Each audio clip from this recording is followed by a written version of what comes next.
ಪಂಚಮಿ ಹಬ್ಬ ಪಂಚಮಿ ಹಬ್ಬ ಉಳಿದಾವ ದಿನನಾಕ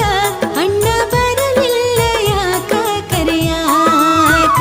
ಪಂಚಮಿ ಹಬ್ಬ ಉಳಿದಾವ ದಿನನಾಕ ಅಣ್ಣ ಬರಲಿಲ್ಲ ಯಾಕ ಕರೆಯಾಕ